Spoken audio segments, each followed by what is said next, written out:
आप बहुत अच्छे होंगे और होने भी चाहिए। बहुत दिन हो गए थे आपसे बात किए हुए, तो आज फिर से एक मौका मिला रूबरू होने का। बहुत सारे स्टूडेंट की क्वेरी थी कि सर अब तो आपके पास हम नहीं हैं, बट कोई टॉपिक हमें एक वीडियो के थ्रू सेंड कीजिए अपने यूट्यूब चैनल पे,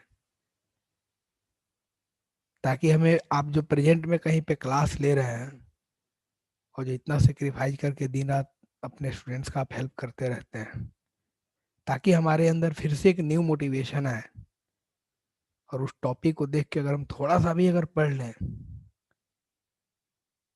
तो हमें ये लगे कि फिर से हम कुछ नया कर सकते हैं और वो जज्बा कायम रहे। तो यही सोच करके मैंने ये डिसाइड किया कि दो तीन छोटे छोटे टॉपिक्स का मैं वीडियो बना करके फिर से प्रेजेंट कर रहा हूँ। मैंने वीडियो के स्टार्टिंग में बोला वेल विशर्स, हो सकता है कुछ बैड विशर्स भी हो सकते हैं, नो डाउट। भगवान उनकी आत्मा को शांति दें। मतलब है कि खुश रहें, ऐसा नहीं है कि मैं कभी किसी के बारे में गलत नहीं सोचता, सामने वाला सोचे कोई मतलब नहीं है, लेकिन हम लोग को मिल करके एक अलग प्लेटफॉर्म अपना क्रिएट करना है सबको मिलके। अब मैं ज़्यादा टाइम स्पेंड नहीं करूंगा, मैं टॉपिक अभी जा रहा हूँ डिस्कस करने, न्यूटन्स लॉज ऑफ मोशन। जो आप फ्री बॉडी डायग्राम की बात करते हो, तो इसमें मैं एक बेसिक सा लॉजिक सिखाऊंगा और उससे आपको जज करना होगा कि आप कितने क्वेश्चंस आप अटेम्प्ट कर लेते हो, उस टाइप के क्वेश्चन आप कितने इजीली बना लेते हो, ओरली बना लेते हो। एंड सेकेंड मैं पार्ट कराऊंगा स्प्रिंग का, क्योंकि स्प्रिंग में बहुत सारे बच्चे कंफ्यूज रहते हैं, उनको समझ नहीं आता कि रियली स्प्रिंग का मतलब क्या होता है, कैसे उसके प्रॉब्लम अटेम्प्ट करते हैं, उनको वाली फीलिंग नहीं आती है। तो मैं स्प्रिंग के भी टॉपिक को मैं डिस्कस करूंगा, उसके क्वेश्चंस भी सॉल्व कराऊंगा। तो आई होप कि 2 या 3 वीडियो जैसे छोटे छोटे, ज़्यादा कोई बड़े नहीं, 20-25 मिनट के वीडियोज होंगे, मैं आपको आपके सामने प्रेजेंट करूंगा। तो प्लीज़ आप इस वीडियो को देखें, आपके लिए ज़्यादा बेनिफिशियल होगा। और ये वीडियो कोई ऐसा नहीं कि मैं कोई लेक्चर दे रहा हूँ, कोई क्लास के व्यू से, ऐसा नहीं है। ताकि बस आप लोगों से रूबरू होने के लिए वीडियो बना रहा हूँ। तो आइए, मैं अपने स्क्रीन को शेयर कर रहा हूँ यहाँ पे, और यहाँ से हम लोग देखते हैं कि इसमें हमें पढ़ना क्या है। चलिए एक एक करके यहाँ पे मैं आपसे डिस्कस करता हूँ। चलिए ये रहा हमारा बोर्ड सेटअप, और यहाँ पे मैं आपको लिखना स्टार्ट करूँगा, तो आप ऑब्जर्व करेंगे कि मैं क्या क्या लिख रहा हूँ। देखिए न्यूटन्स लॉज ऑफ मोशन में जो सर न्यूटन थे, उन्होंने 3 लॉज दिए, और हम उनका यूज करके, उन लॉज का यूज करके हम यहाँ पे फ्री बॉडी डायग्राम कॉन्सेप्ट का यूज करेंगे और प्रॉब्लम प्रैक्टिस करेंगे। तो मैंने आपको पहले ही बोल दिया कि मैं पूरा कुछ नहीं पढ़ा रहा हूँ, बस मेन एक दो छोटे छोटे पॉइंट्स हैं मैं आपसे डिस्कस करना चाहता हूँ। देखिए कैसे। सबसे फर्स्ट पॉइंट, अगर मैं ये डिस्कस करूँ कि सपोज कीजिए आपके पास एक सीलिंग गिवन है, और यहाँ पे आपने एक स्ट्रिंग कंसीडर कर ली कुछ ऐसे, और आपने एक ब्लॉक को हैंग कराया हुआ है कुछ यूं, तो क्या होगा। बेसिक सा कॉन्सेप्ट है। अगर मैं इस ब्लॉक का मास m मान लूं, तो इसका वेट जो होता है m×g, वो वर्टिकली डाउनवर्ड डायरेक्शन में एक्ट करेगा। अब ये जो स्ट्रिंग है, इस स्ट्रिंग में भी एक फोर्स एक्ट करेगा, जिसको हम लोग बोलते हैं टेंशन फोर्स। अब इस टेंशन का जो डायरेक्शन होगा वो किधर की तरफ होगा, ये जानने के लिए हम बड़ा ही बेसिक सा कॉन्सेप्ट यूज होता है, जिसको हम बोलते हैं umbrella concept. This is called umbrella concept. हम इस कॉन्सेप्ट से हम पता लगा लेते हैं कि जो स्ट्रिंग है, उस स्ट्रिंग में किसी भी गिवन पॉइंट पे टेंशन का डायरेक्शन किधर की तरफ है। तो कुछ छोटे से पॉइंट्स पहले समझिए। जैसे सेम स्ट्रिंग होगा, सेम स्ट्रिंग सेम टेंशन, बस ये एक लाइन आप याद रखिए। Same string same tension. अगर एक ही स्ट्रिंग दो ब्लॉक तीन ब्लॉक या किसी ब्लॉक को कनेक्ट करके रखी हुई है तो टेंशन भी सेम ही होगा। सेकेंड पॉइंट आपको बस इतना याद रखना है कि इसमें जो हम स्ट्रिंग ले रहे हैं, मासलेस स्ट्रिंग ले रहे हैं, massless and and inextensible string, inextensible string ले रहे हैं हम लोग। इनएक्सटेंसिबल कहने का मतलब है कि कोई हमें रबर नहीं ले रहा कि अगर आपने एक बार ऐसे एक्सटेंड किया तो स्ट्रिंग हमारे पास क्या हो गया, उसका लेंथ ही बदल गया। लेंथ नहीं बदलना चाहिए, length of the string should be same through out, हमेशा सेम होना चाहिए।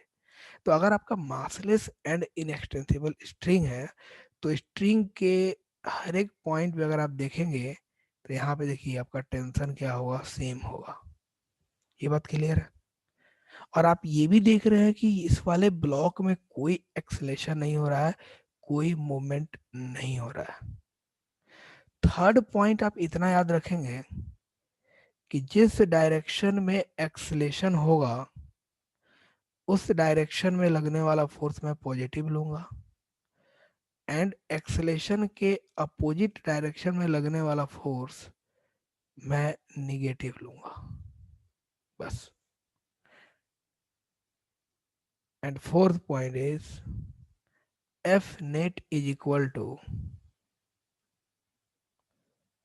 मास इनटू एक्सेलेरेशन, बस ये याद रखना है।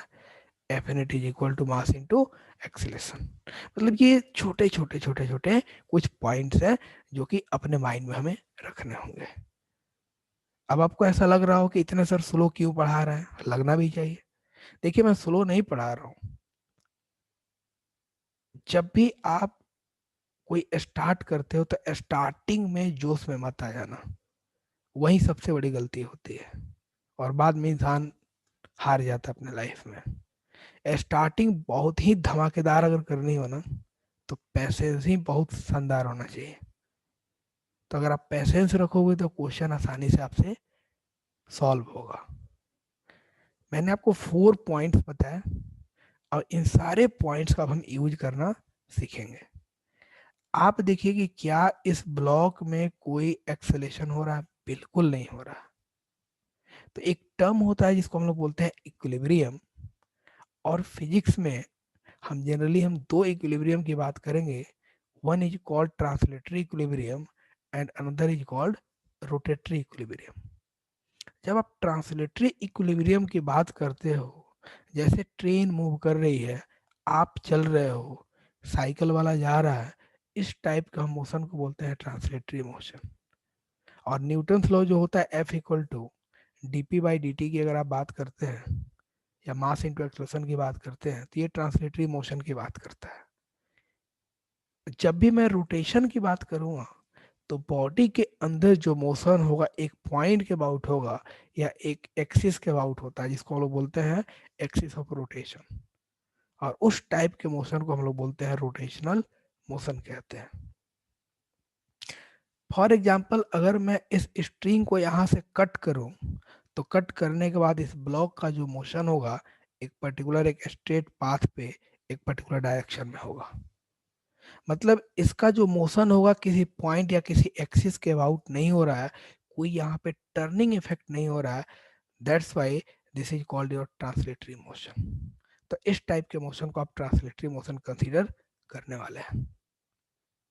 आप देखिए कि जब यहाँ पे कोई एक्सलेशन नहीं होगा तो ट्रांसलेटरी इक्विलिब्रियम अगर इस चैप्टर में मैं कंसीडर करूँ तो एक टर्म यूज होगा summation F X is equal to zero, summation F Y is equal to zero and summation F Z is equal to zero. It means what, X Y and Z तीनों direction में जितने भी force act कर रहे हैं सबका sum zero होना चाहिए फॉर ट्रांसलेटरी इक्विलिब्रियम। बस ये सुनते रहना आपको केवल। अब आप देखिए कि अगर इसमें ब्लॉक की बात करूं तो जनरली हम इस डायरेक्शन में हम वाई डायरेक्शन कंसीडर करते हैं।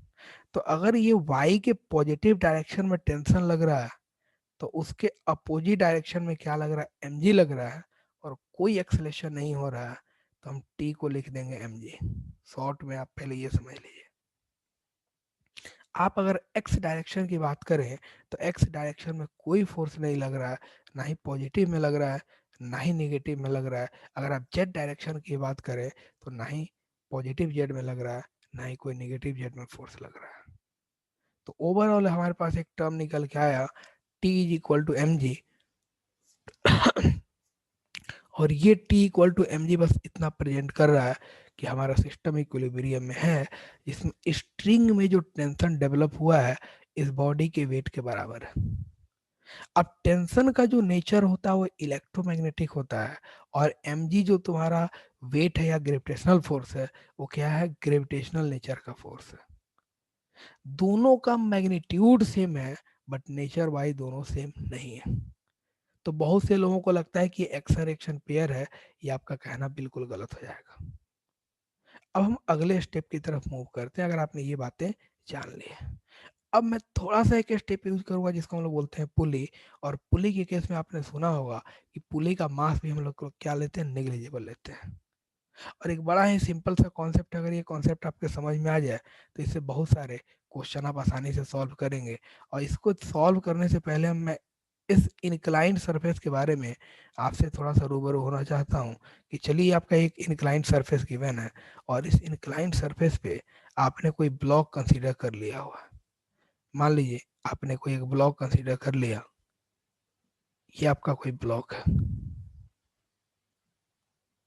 आप ऐसे ब्लॉक ले सकते हैं। तो ब्लॉक होगा तो गारंटी ब्लॉक का मास होगा। तो ये ब्लॉक है तो ब्लॉक का यहाँ पे मास है, तो इसका वेट हमेशा वर्टिकली डाउनवर्ड ही एक्ट करेगा, ये आप भी जानते हैं। तो एम जी इस डायरेक्शन में एक्ट करेगा, ये वाला एंगल थीटा है, तो गारंटी यहाँ पे आप एक कंपोनेंट की बात सोच सकते हैं। तो एक फोर्स इधर की तरफ एक्ट कर रहा होगा, सोचिए। इस mg का एक कंपोनेंट इस डायरेक्शन में होगा, दूसरा कंपोनेंट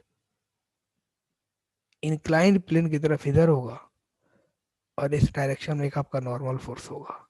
तो ओवरऑल आपने क्या देखा कि ये जो नॉर्मल फोर्स है n है, ये mg इस लाइन के साथ थीटा एंगल बनाती है। तो mg जिस लाइन से थीटा एंगल बनाएगी उस पे आएगा mg cos थीटा, और इंक्लाइन पे जो परपेंडिकुलर है ये आएगा mg sin थीटा। बस इतना मुझे आपको सिखा देना था। अगर ये बातें समझ में आ गई तो आपके लिए अगला जो पार्ट है सॉल्व करना बिल्कुल आसान हो जाएगा। आप क्या करते हो कि बिना बेसिक जाने बड़े बड़े क्वेश्चन अटेम्प्ट करते हो, और कभी भी कोई टीचर पढ़ा देते हैं आप रट करके बैठ जाते हो, लाइफ में सबसे बड़ी गलती करते हो। आप अपने आप में टीचर बनो, आप अपने आप में साइंटिस्ट बनो, आप अपने आप में न्यूटन एंड आइंस्टाइन बनिए। आप दूसरे के चक्कर में क्यों पड़ते हो? जब तक आपको ये फील ना हो जाए कि इस इंक्लाइंड सरफेस पे आप ही बैठे थे और इस तरीके से आपके ऊपर फोर्स एक्ट कर रहा था, तब तक आपका फिजिक्स पढ़ना बिल्कुल जीरो है। या कोई भी अगर आप काम करते हो तो ये फील करो कि उस वर्क में खुद ही तुम इन्वॉल्व हो चुके हो, तब जाकर के उसकी रियल फीलिंग आएगी तुम्हारे अंदर। अब यहाँ पे m से mg नीचे हो गया, mg sin थीटा इंक्लाइंड पे, mg cos थीटा यहाँ पे। तो देखिए ये n और ये mg cos थीटा, मतलब इस डायरेक्शन में इस ब्लॉक का कोई मूवमेंट नहीं होगा। तो एक चांस है कि ये वाला ब्लॉक mg sin थीटा के डायरेक्शन में मूव करना स्टार्ट करेगा। तो आपको फ्रिक्शन चैप्टर में पढ़ा दिया जाता है कि कॉन्टेक्ट सरफेस पे अपोजिट में अगर फ्रिक्शन फोर्स एक्ट कर गया, तो अगर ये फ्रिक्शन फोर्स इस mg sin थीटा के इक्वल हो जाए तो बॉडी वहीं पे क्या हो जाएगी, स्टेबल हो जाएगी, मतलब बॉडी में कोई मूवमेंट नहीं होगा। अगर ये फ्रिक्शन फोर्स हम जीरो ले लें तो यही mg sin थीटा जो होगा इस बॉडी के अंदर एक एक्सेलेरेशन कॉज करता है, ये आपको पता है। तो अगर मैं इस ब्लॉक को mg sin थीटा की टर्म की बात करूं, एंड यहाँ पे अगर मैं इसको ले लेता हूँ फ्रिक्शन को अगर मैं जीरो मान लूं, let suppose this friction is mu, जिसको हम डिनोट करते हैं कोएफिशिएंट ऑफ फ्रिक्शन जीरो, तो इस ब्लॉक पे जो एक्सेलेरेशन होगा वो इस डायरेक्शन में होगा। तो एक्सेलेरेशन के अपोजिट लगने वाला फोर्स कितना गिवन है? जीरो फोर्स, कोई फोर्स एक्ट कर ही नहीं रहा। तो आप याद कीजिए, यहाँ पे पॉइंट पॉइंट नंबर थर्ड लिखा था कि in the direction of acceleration the force acting will be positive. In this case acceleration के डायरेक्शन में देखिए क्या लग रहा है, एम डी साइन थीटा लग रहा है, और आपको फॉर्मूला यूज करना है F net equal to mass into acceleration. इस डायरेक्शन में कोई इफेक्ट नहीं होगा, then we write here M G sine theta is equal to mass into acceleration. तो एम से एम आपका क्या हो गया, दफन हो गया, therefore A equal to G sine theta, ये हमारे पास एक टर्म आ गया। तो आपसे अगर ये पूछा गया कि यहाँ पे 10 केजी का ब्लॉक गिवन है और थीटा की वैल्यू गिवन है 30 डिग्री, और स्मॉल जी को 10 मान लिया गया, तो पूछा गया उसका एक्सप्रेशन बताइए, तो एक्सप्रेशन आप इस फॉर्मूले से निकाल सकते हैं। मतलब इस टाइप के किसी भी न्यूमेरिकल प्रॉब्लम में मास की वैल्यू कुछ भी गिवन होगी, उसके एक्सेलेरेशन पे कोई इफेक्ट नहीं पड़ेगा। कंडीशन ये है कि हमने फ्रिक्शन फोर्स यहाँ पे म्यू को जीरो लिया हुआ है, कोफिशिएंट ऑफ फ्रिक्शन को जीरो लिया हुआ है। अब जी की वैल्यू भी देखिए आपकी कांस्टेंट है, और हमें पता है कि थीटा के इंक्रीज होने से साइन थीटा की वैल्यू क्या होती है, इंक्रीज होती है, मतलब एक्सलेशन भी क्या होगा, इंक्रीज होगा। तो अगर इंक्लाइंड सरफेस कुछ अगर आपके पास ऐसे दिए जाए, थोड़ा सा ध्यान से देखना दोस्त, अगर inclined surface, let suppose this is surface number 1,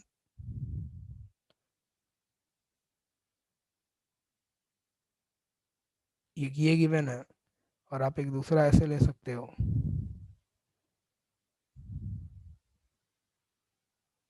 ये लो, और यहाँ पे एक ब्लॉक गिवन है कुछ यूं मान लो, और एक ब्लॉक यहाँ पे गिवन है, let suppose this is a block of 5 kg and this is a block of 10 kg, और इसका थीटा गिवन है 30 डिग्री, और यहाँ पे थीटा गिवन है 60 डिग्री। अब आप बताइए कि सपोज इस ब्लॉक का एक्सेलेरेशन गिवन है a1 और इस ब्लॉक का एक्सेलेरेशन गिवन है a2, which one will be greater? तो हमें पता है कि इंक्लाइंड सरफेस है, म्यू दोनों केस में जीरो गिवन है, तो उस केस में जिसका थीटा ज्यादा होगा उसके एक्सेलेरेशन की वैल्यू ज्यादा होगी। तो बताइए थीटा किस में जाता है, इस वाले केस में, therefore since this angle is theta 2 and this angle is theta 1, then we write here theta 2 is greater than theta 1, it means sin theta 2 greater than sin theta 1, और हम ऐसे भी लिख सकते हैं that is a2 is greater than a1। अगर आपसे पूछा जाता कि a2 बाई a1 की वैल्यू बताइए, तो a2 की वैल्यू होती है g साइन थीटा 2 हो जाएगी अपॉन जी साइन थीटा 1। तो जी से जी तो ऐसे ही कैंसिल हो गया, therefore A two by A one is what, sine theta 2 by sine theta 1।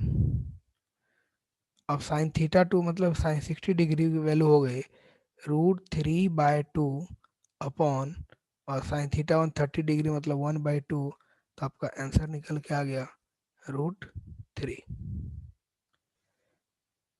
Clear है? आप इस तरीके से कुछ ना कुछ बेसिक कीजिए, ये बिना पेन उठाए आप सोच सकते हैं, और इसमें आपके लिए टीचर की कोई रिक्वायरमेंट नहीं है। अब बहुत सारे ऐसे स्टूडेंट होंगे जिनके मन में यार हो क्या टाइम पास कर रहे हो सर, कि ये सब तो हमें ऐसे ही आता है। बिल्कुल आपको आता है, लेकिन आप उस चीज को मिस कर रहे हो जिसकी आपको सबसे ज्यादा रिक्वायरमेंट है। आपको ऐसा जरूर लगना चाहिए कि इस टीचर ने, कोई भी टीचर हो ये उन्होंने पढ़ाया होगा, लेकिन मेरा कंसर्न है कि फिर आपने क्या सीखा, आपने अपने तरफ से कोई नए ट्रिक बनाए, क्या आपने अपने तरफ से कोई नए लॉजिक बनाए? अगर आपने बनाए हैं तो बिल्कुल सही है, नहीं बनाया तो आपने बहुत बड़ी गलती की है। अब इसी छोटे छोटे कॉन्सेप्ट का यूज करके अगला पार्ट में जो पढ़ाऊंगा उसको ज़रा ध्यान से समझना है सबको। मान लीजिए कि हमारे पास एक इंक्लाइंड सरफेस कुछ यूं है और एक इंक्लाइंड सरफेस यहाँ पे गिवन है।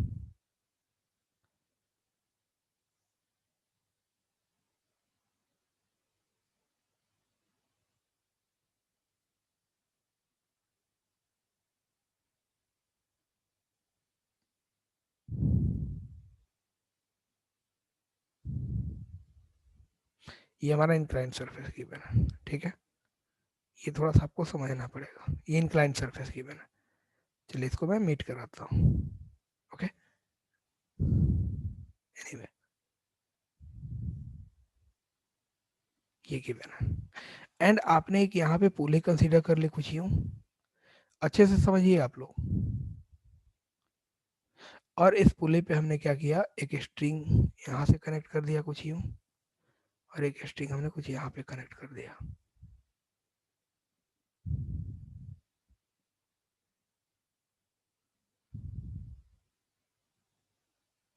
कुछ ऐसे, ठीक है। और आपने एक ब्लॉक भी ले लिया, ब्लॉक का कलर मैं बदल लेता हूँ,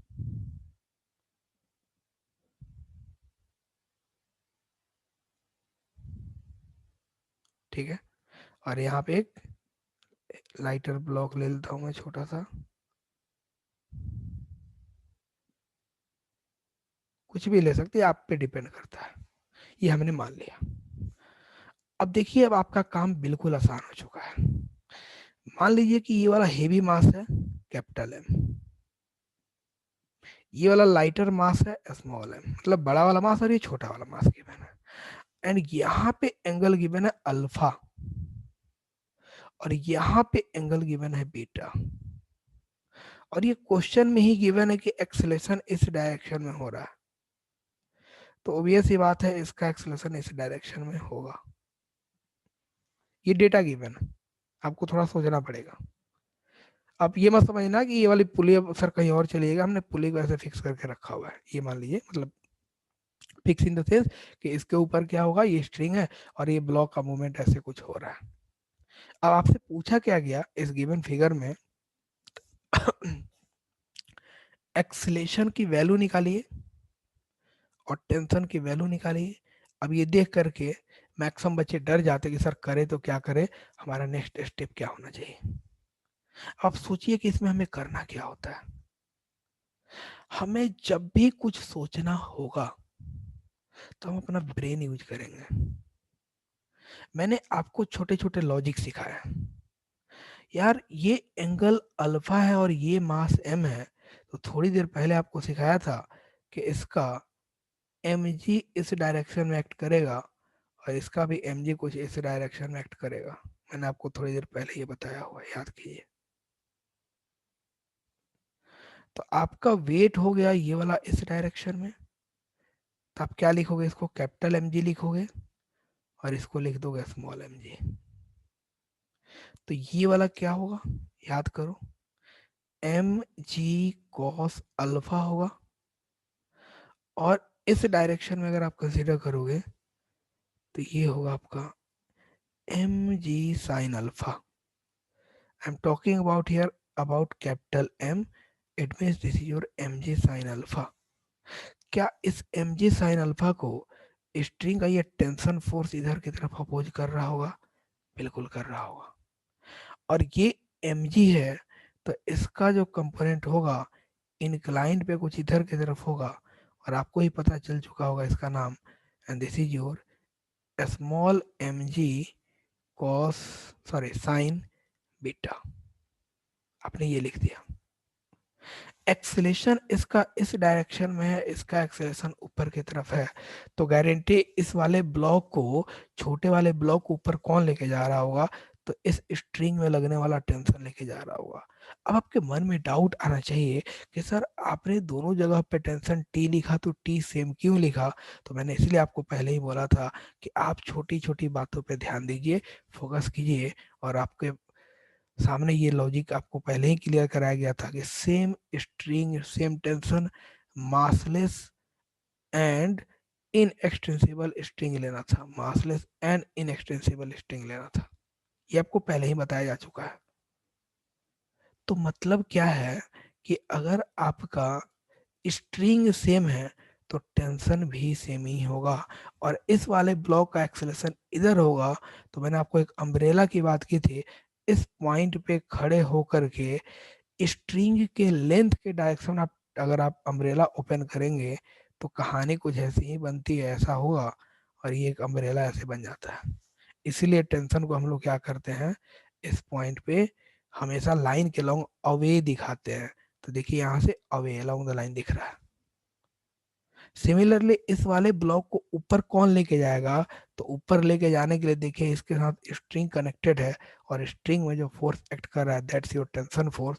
तो ये टेंशन फोर्स रिस्पॉन्सिबल है इस वाले ब्लॉक को, मतलब स्मॉल एम मास वाले ब्लॉक को इंक्लाइंड सरफेस पे ऊपर लेके जाने के लिए। हमने इतनी बहुत ही बेसिक बेसिक चीजें जान ली। अब कुछ बच्चों के मन में डाउट होगा जरूर कि सर आपने एक चीज जरूर मिस किया, मतलब बिल्कुल मिस किया हुआ है। सर इधर भी कुछ होगा क्या? बिल्कुल होगा। अगर ये एम जी साइन बीटा है तो मेरे बाबू ये होगा एम जी कॉस बीटा। अगर मैं एक नॉर्मल की बात करूं तो आप खुद इतने तो जानकार हो चुके हैं कि इधर की तरफ एक सर नॉर्मल एक्ट करता है और इस नॉर्मल को हम लिख सकते हैं एन टू लिख सकते हैं। सिमिलरली हम अगर मैं एक और नॉर्मल में ले लूँ इस वाले सरफेस पे, तो ये एक नॉर्मल इधर की तरफ एक्ट करेगा और इस नॉर्मल का नाम क्या हो जाएगा, name of this normal is N1। तो इसका नाम हो जाएगा N1। ये बन गया। तो ओवरऑल जो भी आपको प्रेजेंट करना था इस डायग्राम में आपने प्रेजेंट कर दिया। अब एक डायग्राम अगर ढंग से समझ में आ गया और इसकी आपने ढंग से एनालिसिस कर ली, तो मैं आपको इतना जरूर अश्योर करूंगा कि आपसे बहुत सारे क्वेश्चन यूं चुटकी में बनने लग जाएंगे। अब इस स्टोरी को थोड़ा सा मैथमेटिकल फॉर्म में देने जा रहा हूँ, अच्छे से समझेंगे। मैंने आपको थोड़ी देर पहले एक लाइन बताई थी कि जिस डायरेक्शन में एक्सेलेशन होगा उस डायरेक्शन में लगने वाला फोर्स हमारा क्या होगा, पॉजिटिव होगा। जिस डायरेक्शन में एक्सेलेशन होगा उस डायरेक्शन में लगने वाला हमारा फोर्स क्या होगा, पॉजिटिव होगा। मैंने आपको ये पहले ही आपको एश्योर कर दिया हुआ था कि जिस डायरेक्शन में एक्सेलेशन होगा उस डायरेक्शन में लगने वाला फोर्स हमारा क्या होगा, पॉजिटिव होगा। एंड एक्सेलेशन के अपोजिट डायरेक्शन में लगने वाला फोर्स क्या होगा, निगेटिव होगा। तो हम एक काम करेंगे, अब हमारे पास कौन कौन से ब्लॉक मूव कर रहे हैं। एक कैपिटल एम मास का ब्लॉक मूव कर रहा है और एक स्मॉल एम मास का ब्लॉक मूव कर रहा है।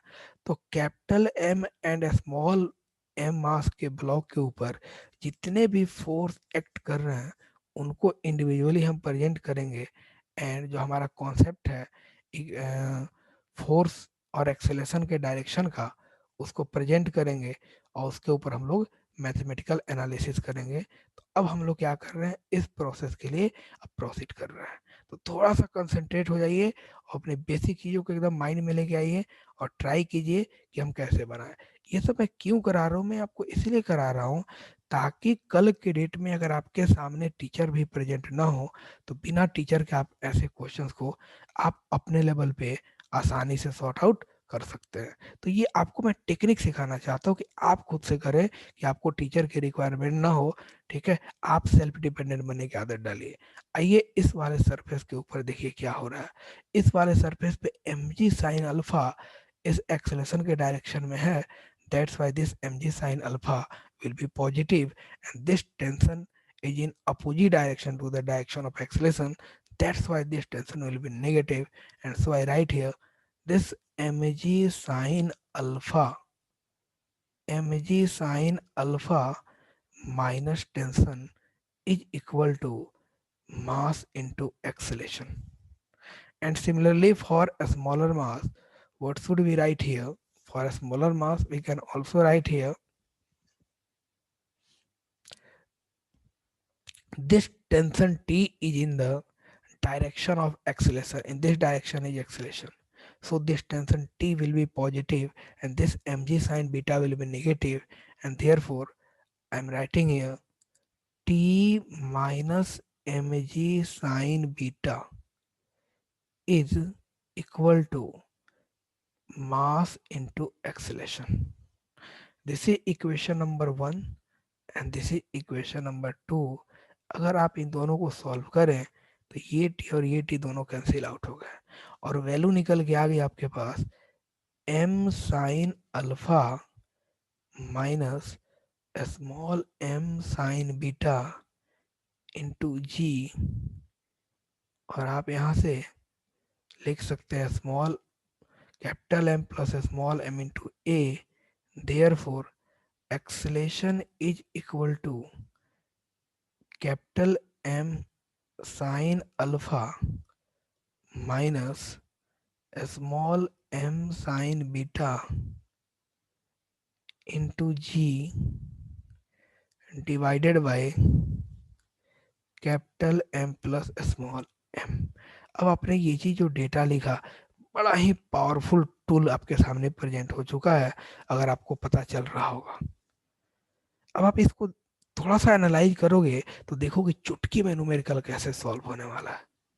हमने एक्सलेशन निकाल दिया. अगर इस एक्सलेशन की वैल्यू मैं किसी भी एक इक्वेशन में पुट कर दूं तो टेंशन की वैल्यू हमें मिल जाती है. तो मैं आपको डायरेक्टली टेंशन की वैल्यू बता रहा हूँ यहाँ पे. आप थोड़ा सा याद करेंगे, बाकी आपको आता होगा, आप घर पे ट्राई कर सकते हैं.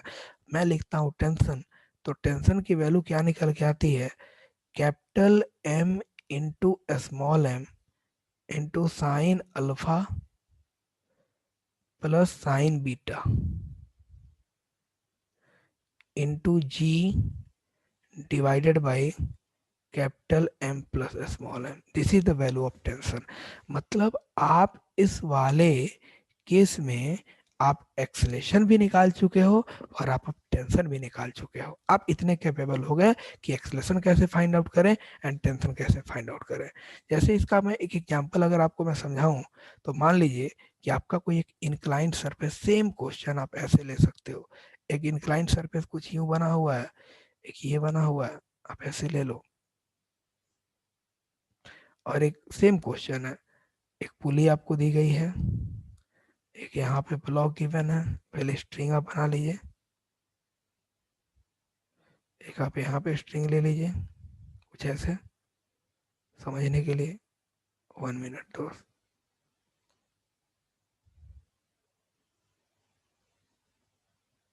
नो इशू, हमें तो लॉजिक अपना डेवलप करना है. क्लियर.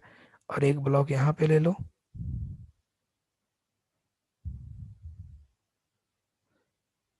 और एक ब्लॉक यहाँ पे ले लो. ठीक है, बस हो गया, खत्म हो गया क्वेश्चन. और ये ब्लॉक ले लो, मान लो 20 kg का है. ये एंगल गिवन है लेट सपोज 60 डिग्री का. ये एंगल गिवन है 30 डिग्री का. ये मास गिवन है मान लो 10 kg का. बस हो गया, खत्म. पूछा गया एक्सलेशन निकालिए. कुछ नहीं करना है. क्या करना है? M sine alpha. M is what?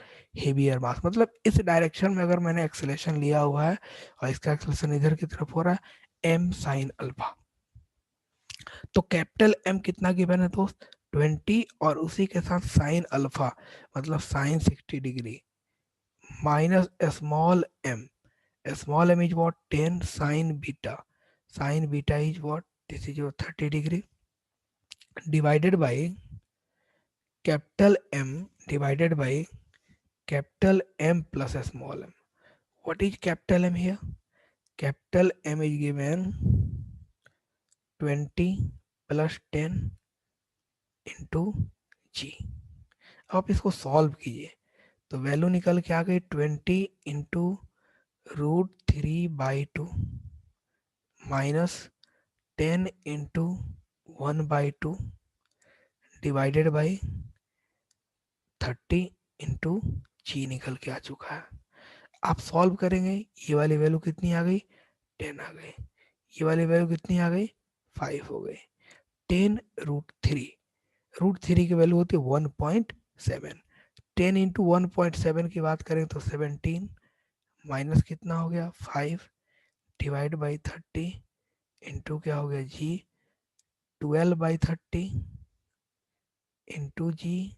अब आप सोच सकते हैं 6 2 जा 6 5 जा 2g/5 this is your acceleration. अब जी गिवन है तो यूनिट आपको पता है, दैट विल बी मीटर पर सेकेंड स्क्वायर।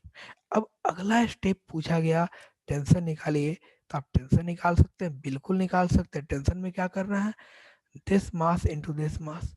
तो टेंशन निकालने का मेथड डायरेक्ट आप लिख सकते हैं 20 इंटू 10, दोनों एंगल का sum. It means what, sine 30 degree plus sine 60 degree. √3 + 1/2 solve करेंगे, √3 + 1/2 डायरेक्ट आ जाएगा, डिवाइड बाई दोनों मास का सम 30 इंटू जी। आप इसको सॉल्व कीजिए, वैल्यू आ गई 500। देखिए ऊपर 100 नीचे 30 हो गया, मतलब 10 into √3 + 1 into ji divided by that will be 3। और टेंशन है तो आंसर क्या हुआ, न्यूटन हो जाएगा, खत्म हो गया। मतलब आप अब इतने कैपेबल हो गए हो कि आप क्वेश्चन को आसानी से बना सकते हो।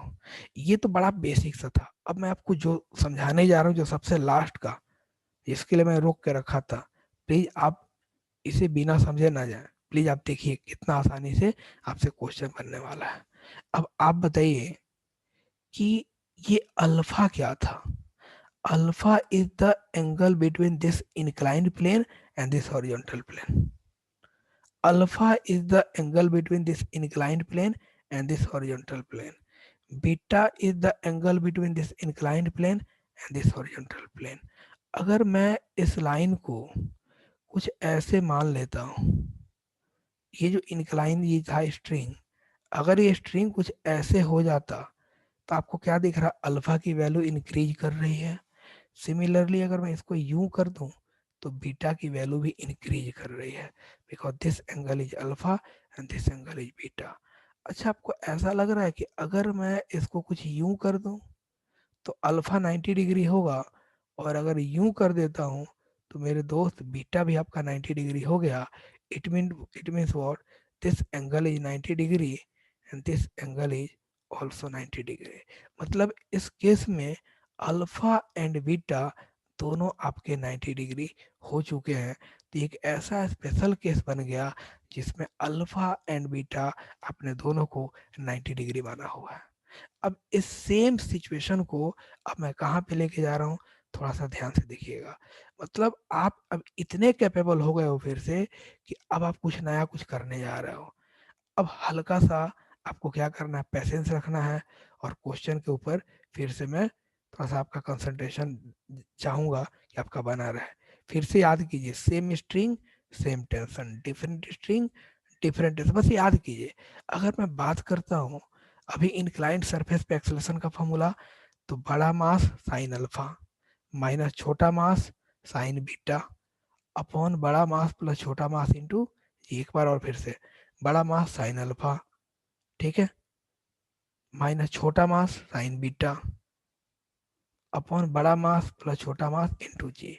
अच्छा, अगर मैं टेंशन की बात करूं तो टेंशन का फॉर्मूला क्या है, product of both masses, sine product of both masses means capital M into small M into sine alpha plus sine beta into G divide by दोनों मास का सम। अब हम उस लेवल में फिर से आ चुके हैं। अब आइए ब्यूटी ऑफ द क्वेश्चन देखते हैं कि क्वेश्चन को कितने आसानी से हम लोग सॉल्व कर सकते हैं। देखिए अब क्वेश्चन को हमें सॉल्व करना है। अगर मैं प्रॉब्लम सॉल्विंग अप्रोच की बात करूं, तो जैसे मैं ले रहा हूं केस नंबर 1, क्वेश्चन नंबर 1, बड़ा ही प्यारा क्वेश्चन है, नर्सरी क्लास का क्वेश्चन है। आपको हंसी आएगी, सर नर्सरी क्लास के क्वेश्चन क्यों पढ़ा रहे हो, हम तो बहुत बड़े इंसान बन गए। कोई बात नहीं है, मैं बहुत ही बेसिक बेसिक चीज़ सिखाना चाहता हूँ ताकि आप लोग स्ट्रांग बन जाओ। हाँ, अगर सिखाने से कुछ लोग को अगर इजी लग रहा होगा, ऐसा लग रहा होगा, तो प्लीज़ आप मुझे मैसेज कर देना कि सर मुझे इस टॉपिक का अगर आप कोई वीडियो बना के दे सकते हो, तो मैं ट्राई करूंगा कि मैं आपको वीडियोज बना के दे दूंगा। और अभी फिलहाल मैं ट्राई कर रहा हूँ 10th क्लास का पूरा वीडियो बोर्ड का, 3 चैप्टर मेरा कोर फिजिक्स के, तो बोर्ड लेवल के पूरे मैं बोर्ड का प्रिपरेशन के लिए आपको मैं वीडियो प्रोवाइड करने वाला हूँ। मैंने वीडियो बनाने शुरू किए हैं, हालांकि मैं कहीं ना कहीं बाउंडेशन में हूँ तो मैं ऐसा नहीं कर सकता हूँ, लेकिन एज पॉसिबल मैं ट्राई करूँगा कुछ आप लोग का हेल्प कर पाऊँ आउट ऑफ द बॉक्स जा करके, क्योंकि मेरा पर्पस है यार हेल्प करना, ना कि नौकरी करना है कहीं पे। एनीवे, आइए, ये हमारे पास एक पुली गिवन है, और इस पुली पे हमने क्या किया है, कुछ ऐसी बातें की, एक ये आपका स्ट्रिंग है और एक ये स्ट्रिंग है, और इसको हमने यहाँ से ऐसे होल्ड किया हुआ है। सब कोई मिल के सीखेंगे, कहीं पे परेशान नहीं होना है, ठीक है। ऐसे दिया हुआ है मान लीजिए। अब आपसे पूछा ये गया कि ये छोटा सा मास है, ये बड़ा सा मास है, अब बताओ कि इसका एक्सेलेरेशन क्या होगा। This is bigger mass, this is lighter mass. आपसे पूछा गया इस सिस्टम का एक्सेलेरेशन बताइए और इस सिस्टम का टेंशन बताइए। मैंने आपको क्या सिखाया था, सबसे पहले ये देखो कि अगर ये स्ट्रिंग अगर इधर होता तो इंक्लाइंड सरफेस बन जाता, ये स्ट्रिंग इधर होता तो इंक्लाइंड सरफेस के तरीके से बिहेव करता। लेकिन अब ये स्ट्रिंग देखो इस हॉरिजॉन्टल के साथ 90 डिग्री बना रहा है, और ये वाला स्ट्रिंग भी 90 डिग्री के एंगल बना रहा है। मीन्स अल्फा एंड बीटा दोनों की वैल्यू कितनी हो गई है, 90 डिग्री हो गई है। और इस टाइप के अरेंजमेंट को हम कहते हैं एटवुड मशीन कहते हैं। क्या कहते हैं, एटवुड मशीन। किसी दिन मैं आऊँगा तो आपको बताऊँगा बड़े बड़े कंपनीज में, क्योंकि मैं खुद मैकेनिकल से था, तो कैसे कैसे इन सब सिस्टम का यूज किया जाता है, प्रैक्टिकल चीज़ आपको सिखाऊंगा, ताकि रिसर्च लेवल तक आप जा सकते हो, सोच सकते हो। आइए एक चीज़ आप देखिए, यहाँ पे हमने लिखा एक्सेलेशन। क्या था एक्सेलेशन का formula, M sine alpha minus M sine beta. अब बताइए साइन अल्फा मतलब साइन 90 डिग्री, साइन 90 की वैल्यू कितनी होती है, 1 होती है, तो यहाँ भी 1 हो जाएगा। तो क्या वैल्यू निकल के आ गई, बड़ा मास इंटू 1 माइनस छोटा मास इंटू 1 बाई बड़ा मास प्लस छोटा mass into G. Therefore acceleration equal to बड़ा मास माइनस छोटा मास डिवाइड बाई बड़ा मास प्लस छोटा मास इंटू जी। अब इसी को लोग क्या कहते हैं, रट लेंगे और इस पूछ लेंगे। उछलना नहीं था दोस्त, मैं तुम्हें एक चीज मैंने सिखाया ना कि बहुत ही बेसिक बेसिक चीजें मैंने तुम्हें सिखाई हुई है। मतलब अगर कोई बच्चा 7th क्लास में भी होगा, तो अगर वो भी मेरी पूरी बातों को सुन लेगा, तो बिल्कुल आसानी से ऐसे क्वेश्चन अटेम्प्ट कर सकता है और वो बना सकता है। और कोई बच्चा 11th में होगा तो ऐसे ही हो सकता है कि बहुत एक्सीलेंट बंदा हो, तो उसको ऐसे ही आता होगा। क्लियर है। चलिए हमने एक्सलेशन निकाला, क्या मैं टेंशन के बारे में सोचूं इसी केस में, यस। आइए मेरे दोस्त टेंशन के बारे में सोचिए आप लोग। क्या मैं टेंशन को लिख सकता हूँ, बड़ा मास छोटा मास दोनों का एंगल साइन का सम करना है। साइन 90 प्लस साइन 90 कितना हो गया, 1 प्लस 1 डायरेक्ट 2 लिख दिया, divide by sum of the mass M plus small M into g. मतलब निकल के आ गया 2 bigger mass smaller mass divided by बड़ा मास plus small mass into g. ये आपका टेंशन निकल करके आ गया, है ना। अब इसके यूजेज न्यूमेरिकल कैसे पूछे जाते हैं, एक दो न्यूमेरिकल कीजिए, यूं चुटकी में आएगा। क्वेश्चन नंबर आपने ले लिया 1। नेक्स्ट क्वेश्चन देखिए, मान लीजिए फिर से आपकी ये पुली गिवन है, यहाँ पे एक स्ट्रिंग गिवन है, आप ऐसे ले लीजिए, इधर ले लीजिए, और एक छोटा सा यहाँ पे मास ले लीजिए, कोई इशू नहीं है। ब्लॉक आपको लेना है, ब्लॉक ले लीजिए, छोटा सा ब्लॉक ले लीजिए, इसको अपने ऐसे हैंग करके रखा हुआ है यूं। चलिए अब ये मास गिवन है 10 kg का, ये मास गिवन है 5 kg का। पूछा गया एक्सेलेरेशन निकालिए, जल्दी निकालिए। तो क्या करना है, बड़ा मास माइनस छोटा मास डिवाइड बाई बड़ा मास प्लस छोटा मास इंटू जी। 10 - 5 5/15 मतलब g/3 आ गया, खत्म हो गया। अब सोचो कि क्या हमने किया, हमने कोई बड़ा थोड़ी टारगेट पढ़ा था, हमने हिमालय माउंट एवरेस्ट थोड़ी पढ़ाई की है, नर्सरी क्लास से पढ़ रहे हैं। इसलिए मैं आपको बोला था कि बड़ी चीजें नहीं करनी, छोटी छोटी चीजें करो और मन लगाओ, मजा आ जाएगा, मस्त होके रहना है। और किसी पे ध्यान नहीं, अपनी दुनिया अपने दुनिया में मस्त हो जाओ, बहुत सही रहेगा। आ जाओ, हमने एक्सलेशन सीखा, ओके। टेंशन पूछा गया, निकालिए। तो क्या करना है इस केस में, 2 बड़ा मास 10 छोटा मास 5 दोनों का सम 15 इंटू जी। 5 से 3 आंसर निकल के आ गया 10/3 जी। हो गया, खत्म हो गया। तो इसकी यूनिट क्या होगी, मीटर पर सेकेंड स्क्वायर होगी, और इसकी यूनिट क्या हो जाएगी, न्यूटन हो जाएगी। आइए नेक्स्ट पार्ट करते हैं। इसमें मैं आपको एक लॉजिक सिखा रहा हूँ। अब ये जो ट्रिक है, फॉर्मूला है, मैंने जो खुद ट्राई किया था, मुझे इजी लगा तो मैंने अपने से बनाया, मैं आपको सिखाना चाहता हूँ। ठीक है, आइए कैसे इसका एक नया फॉर्मूला हम बना सकते हैं, सिंप्लीफाई कर सकते हैं। फॉर एग्जाम्पल लेट सपोज, अगर यहाँ पे देखो कितना गिवन है 5 kg, और ये कितना गिवन है 10 kg, तो 5 में कितने से मल्टीप्लाई करोगे 10 आएगा, 2 से मल्टीप्लाई करोगे, तो यहाँ पे n क्या हो गया, मल्टीपल हो गया। n को आपने क्या बोल दिया, n को आपने बोल दिया मल्टीपल। क्या मेरी बात समझ में आई? n को आपने क्या बोल दिया, मल्टीपल, मतलब छोटे मास में कितने से मल्टीप्लाई करेंगे कि बड़े मास के अमाउंट के बराबर हो जाएगा। जब भी ऐसे क्वेश्चन गिवन होंगे तो आप एक्सेलेरेशन निकालने का फॉर्मूला आप यूज करोगे आज के बाद से, n-1 divided by n+1 into g. आप देखिए यहाँ पे इस वाले क्वेश्चन में n की वैल्यू कितनी गिवन है, ये n इज गिवन 2, तो आंसर क्या होगा 2 - 1 1, 2 + 1 3, तो आ गया 1/3 जी। तो देखिए g/3 चुटकी में क्वेश्चन आपका बन चुका है। चलो एक और काम करते हैं, ठीक है, बिल्कुल नर्सरी क्लास। मान लो तुम्हारे पास ये पुली गिवन है, अगर तुम्हें डाउट हो कि नहीं सर ऐसे कैसे पॉसिबल है, आप कुछ भी पढ़ा के चले जाओगे क्या, नहीं दोस्त, मैं गलत क्यों पढ़ाऊंगा, तुम्हारी लाइफ है, लाइफ बचाओ। गलत अगर कहीं लगे प्लीज कभी मत सुनना, भाग जाना, क्योंकि मेरे चक्कर में अपनी लाइफ मत बर्बाद कर देना दोस्त। चलो भाई, एक ये मास ये गिवन है, यहाँ पे आ जाओ, यहाँ पे देखो। चलो मान लो ये वाला मास गिवन है 80 kg का, और ये वाला मास गिवन है सपोज करो 16 kg का, तो बताइए इसमें अब एक्सेलेरेशन निकालिए। अब क्या करते हैं, फिर से बड़ा मास माइनस छोटा मास, तो बड़ा कैलकुलेशन टफ हो जाएगा। तो पहले चेक करो मल्टीपल, यस 16 में कितने से मल्टीप्लाई करोगे 80 आएगा 5 से, तो n की वैल्यू इस वाले क्वेश्चन में कितनी गिवन है, 5 गिवन है, तो पुट कर दो, तो क्या होगा n-1, तो 5 - 1 कितना हो गया 4, 5 + 1 कितना हो गया 6, इंटू हो गया जी, मतलब 4/6, तो 2/3 जी। लो खत्म हो गया, चुटकी में क्वेश्चन बन रहा है। तो आपको क्या करना है, बस मेरा एक रिक्वेस्ट है कि ये वाला फॉर्मूला आप याद रखेंगे, और आपको कल ही मैं ट्राई करता हूँ।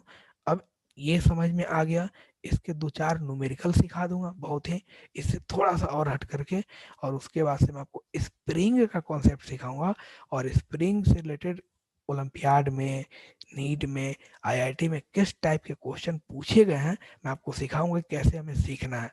मतलब मैं आपको फिजिक्स नहीं पढ़ा रहा हूँ, एक तरीके से ये समझिए, मैं आपको पढ़ना सिखा रहा हूँ कि कैसे हम अपने लेवल पे चीज़ों को समझते हैं।